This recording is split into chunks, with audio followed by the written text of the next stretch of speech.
parti avec Sébastien Chaval, Cédric Emmance et une petite devinette pour démarrer. Devinette, pas divinette. Quel est le point commun, messieurs, entre Cristiano Ronaldo et Aurélien Rougerie? Les caleçons. C'est de la triche. Il va trop vite. Oui, mais non, j'ai la... anticipé, je vais pas trop vite. J'ai anticipé. Bon, c'est faux, même si ça pourrait être vrai. C'est la pelouse.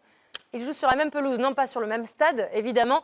Mais sachez qu'aujourd'hui, la pelouse de Clermont, de Michelin, est la même que celle du Real Madrid. Alors, est-ce que ça change beaucoup de choses? On a essayé d'enquêter tout ce week-end du côté de Marcel Michelin. Un reportage signé Marc Sevourel, Jean-Marie Goussard et Christophe Estagno.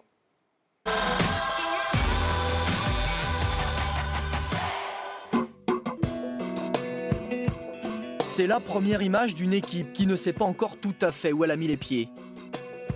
1 heure avant leur match contre Clermont, les Grenoblois découvrent une pelouse où l'enfer leur est promis.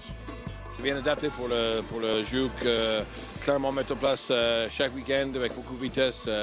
On aime le beau rugby aussi, donc on espère qu'on peut mettre en place notre jeu et c'est un bon match pour les spectateurs.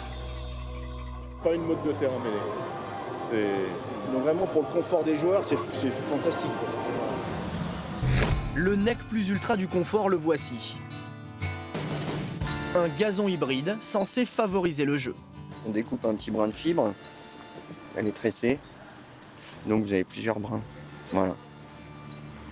Et en fait, on va enfoncer après dans le sol. Voilà.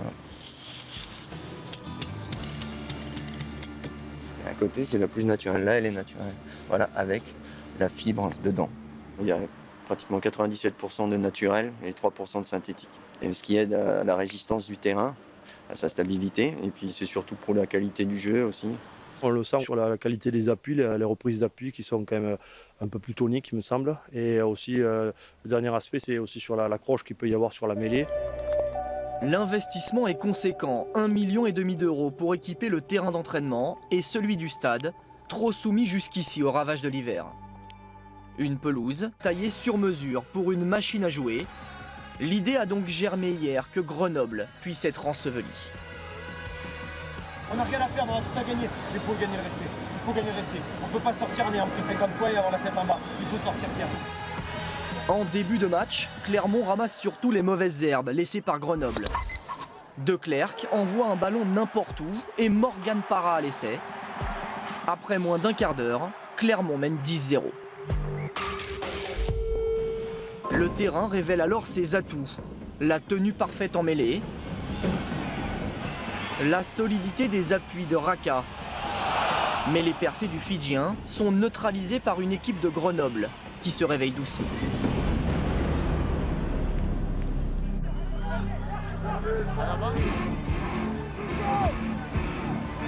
Avantage terminé. Waka pour Wisniewski, Farrell décalé. Wisniewski qui conserve ce ballon pour Farrell. Peut-être le contre Clermontois. Magnifique l'essai d'Aflon. Son 6e essai personnel de la saison qui vient complètement relancer les Grenoblois dans ce match. La pelouse elle est géniale honnêtement parce que cet hybride là ça fait des ballons qui fusent, ça fait un jeu rapide, ça fait très peu d'humidité qui reste sur le ballon donc c'est vraiment agréable, c'est vraiment top de jouer sur un terrain comme ça. Juste avant la pause, Clermont progresse dans un coin du terrain autrefois gorgé d'eau les soirs de pluie. L'espoir géorgien Otar Giorgadze inscrit là son premier essai en top 14. C'est alors que Clermont perd le fil. Sur un terrain propice au jeu rapide, Grenoble s'enhardit. Sur cette action en seconde période, la moitié de son effectif promène le ballon dans le camp clermontois. 7 joueurs impliqués, dont Alexandre Dardet qui conclut. Grenoble passe devant pour 3 minutes seulement. Une pénalité de Fernandez offre un point d'avance à une équipe de Clermont en souffrance. Grenoble tient même l'occasion de cueillir la victoire sur une dernière séquence. Ce ballon qui est enterré, il est là pour mêler.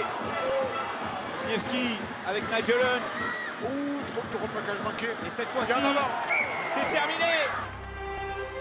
Vu qu'on a été trop laxiste dans nos rucks en première mi-temps, trop laxiste dans notre tenue de ballon en deuxième, ils ont pu nous faire mal sur des actions, quoi, tout simplement. Donc, et honnêtement, on se fait très peur jusqu'à la fin.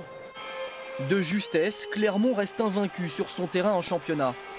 Mais sa victoire d'hier prouve qu'une belle pelouse ne suffit pas.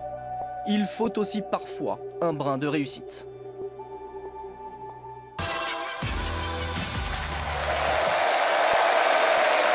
finit comme chaque dimanche, vous le savez, par le film du Top 14. Tous les autres résultats, tout ce que vous avez peut-être manqué de cette 10e journée, c'est avec Guillaume Garrigue et Chloé Vito.